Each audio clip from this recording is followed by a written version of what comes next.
Welcome to a video all about polling.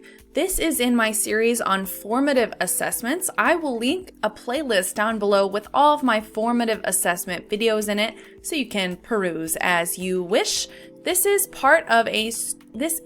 a strategy for teaching students with disabilities. I did an overview of formative assessments and how they can really help students with disabilities in another video. So if you want to watch that before watching this video, go ahead and do that. But right now, let's get into polling.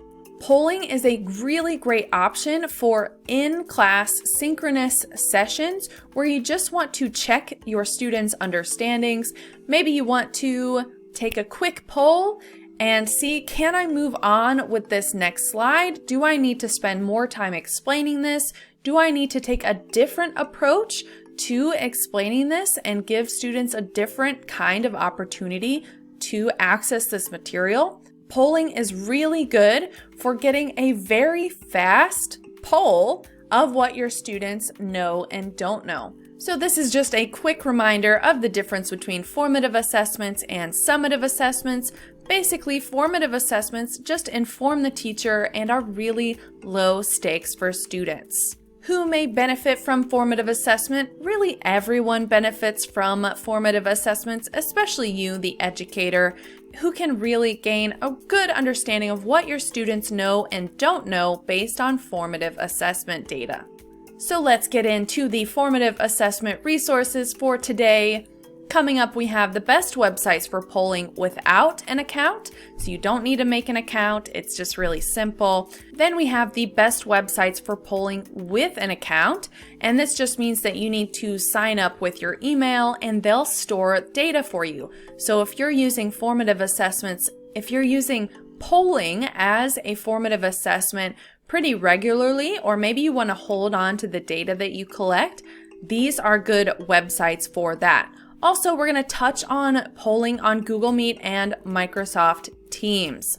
This is especially useful during online learning, as I'm sure all of you know. So let's jump into the first few websites, polling without an account. So first up, we have Pollmaker. This is just pollmaker.com. We enter our question here. And as you can see, we can add a lot of options here. Let's create the poll. We can also change the theme if we want to customize our theme, turn on some settings. You can select multiple answers. That's a good one. We can hide results. There are also advanced settings and we can share, but let's just create the poll, then copy link, and we can view the poll right here. Super simple. This is one of my favorites. Let's say chocolate and something else. Vote. And then this is what the kids see, 50-50. Then we can see a timeline, responses pie, geographic breakdown, and then we can share the poll. So that is Pollmaker. Let's move on to Straw Poll. Strawpoll.me is another good option. And like Pollmaker, we can add a decent amount of options. You can improve spam prevention, allow multiple poll answers. You can save it as a draft. Let's create the poll. And then we have our opportunity to vote. If you're the teacher, you can just skip to the results and see the results of your poll. This is the simplest option, I think. Straw poll is if you struggle with computer technology stuff. If that's not your strong suit, this might be a good option for you. Let's move on to polling features, polling websites that you need to make an account for. So this is Mentimeter. If you've been in PDs lately, you've probably used a Mentimeter. Let's make a new presentation and we can make a multiple choice question and then ask our question here. We can change the layout if we want to change the layout. If we want a correct answer, we can choose a correct answer. And then we can customize our slide. And then over here behind me, we can present. And then students can go to menti.com and use the code 92171457 to enter their answer here. This is really cool. Mentimeter is super cool. If you want to save all of your data, if you want to have all of your presentations, maybe you want to reuse them year after year, this would be a fantastic resource for you. All right, the next website is Poll Everywhere. Polleverywhere.com is another good website for polling. We can make a new activity or import, and then there are a few different options up here.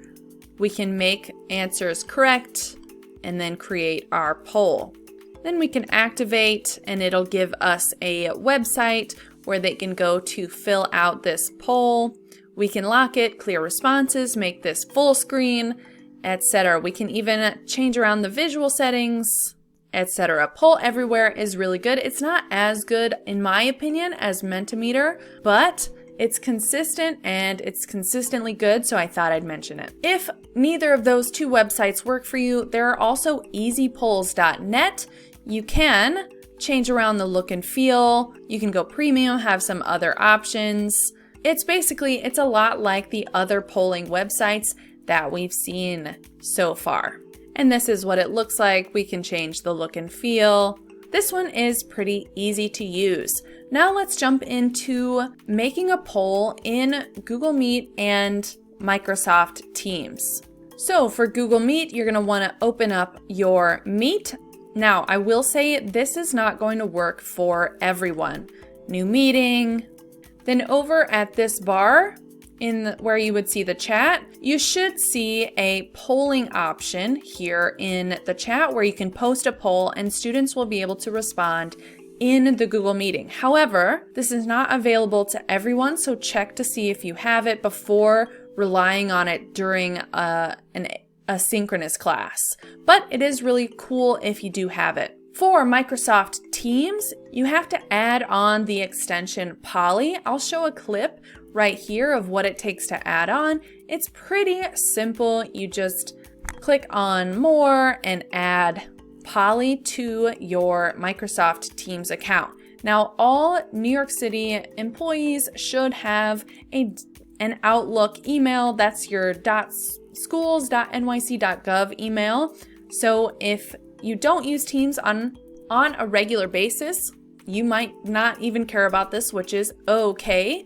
But here is how you make a Poly poll. You can put it in the chat in the Microsoft Teams meeting, and then you can save them to your dashboard to view for later. It is pretty cool. I like it, but I don't use Microsoft Teams with my students. So that is the end of the video. Hopefully this was mildly helpful at least. Remember to check your students' IEPs to see what they need in order to learn and access the general education curriculum. Until next time, I will be here in the internet. Anyway, have a great day. I will see you in another video.